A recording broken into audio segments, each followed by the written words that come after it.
heart of Antipolo City, Hinulugan Taktak is a historical waterfall and one of Rizal Province's most treasured natural attractions, known not only for its scenic beauty but also for its growing role in ecotourism and environmental conservation. It's not just beautiful to look at. Hinulugang Taktak is also very important to our environment. I'm Rex Olivo. I'm one of the immediate supervisor ng Hinulugan Taktak. At dito marami pang makikita o matutungayan natin na matatandang puno na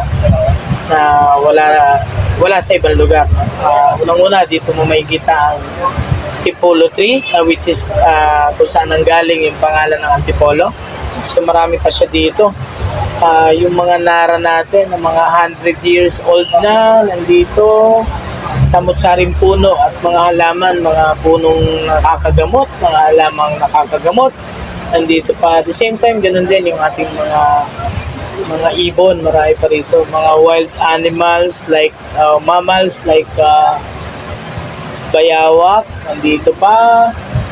There are many plants and trees around the area that help provide clean air. There are also birds living here. This means that we are not the only ones benefiting from this place.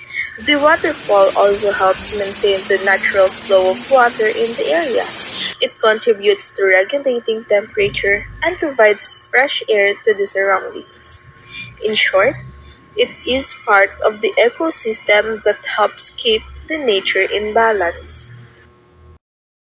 Many people come here to relax and unwind. It's located in Antipolo, which makes it a perfect quick getaway. We are Hinulugan Taktak Protected Landscape, so hindi pa tayo na-declare as ecotourism. Although naging national park siya noong 1990, kaya patuloy na pinapasyalan, patuloy na pinupuntahan ng tao, no? Pero kung mababanggit natin about turismo, malaking bagay to, no? Maraming dumadayo, maraming pupunta, at sabi nga nila, the more na marami kang bisita o the more na marami kang turista, ibig sabihin maunlad yung bayan nyo. So malaking bagay, malaking halaga para sa turismo natin ang Hinulugan Taktak, dahil isa ito sa nagsasabing umuunlad yung bayan ng Antipolo o ng syudad ng Antipolo. Aside from being beautiful, the place is peaceful and has fresh air. It also helps the local economy of Antipolo because tourists visit and support local businesses. However, because many people visit it, also need to be protected even more.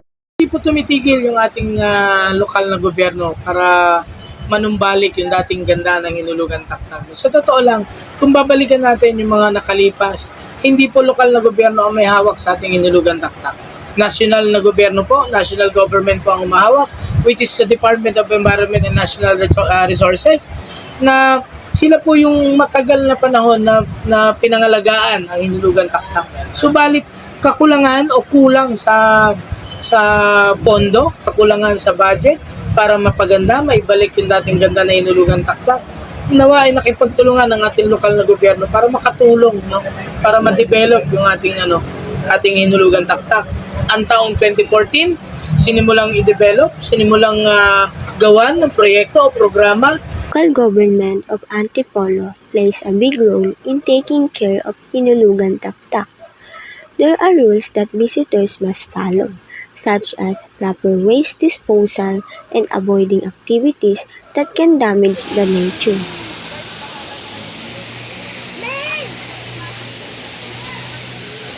There are also clean-up drives and programs that raise awareness about the importance of protecting the environment. This shows that when the community works together, a place like this can be preserved. Even program in place, the problem is still exists. Maraming challenges dito, no? Unang-una, ang challenges natin dito, yung ating likas na kalikasan, no? Kung napansin nyo naman, yung pag-ikot nyo, ang ating tubig o ang ating falls o ang ating talon ay medyo hindi na kayaya kaysa sa dati. No? Sa totoo lang, pagtungtong ng 1960s, ang unang-unang declaration na naging polluted yung tubig. Pero yung time na yan, napapaliguan pa, 70s, 80s, early 90s, pero end of 90s, medyo hindi na siya napapaliguan, bumaho, umamoy.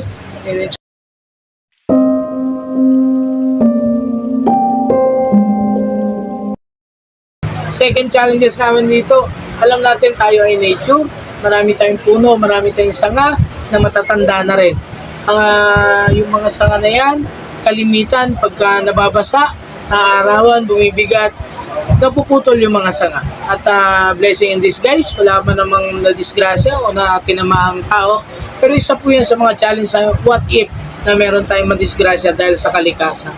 Ang pangatlo po natin dito, katulad nga ng pagdami ng tao, nagiging crowded ng tao, unti-unti nauubos yung mga naninirahang mga hayop dito.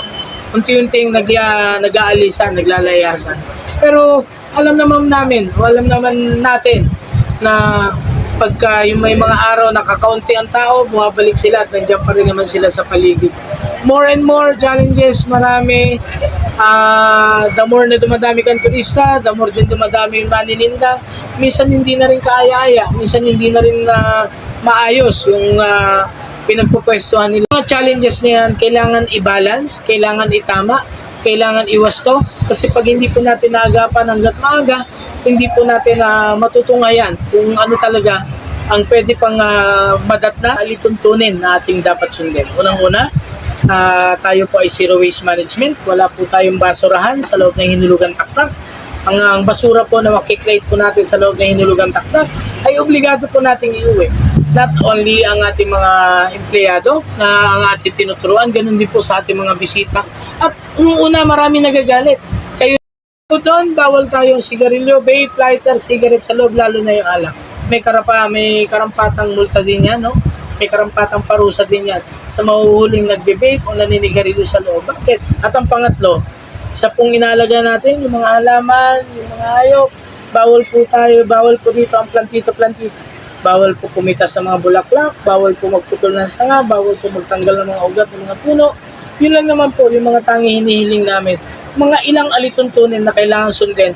As visitors, there are simple things we can do. Throw trash in proper bins, proper park rules, avoid damaging plants, be responsible when taking photos and exploring.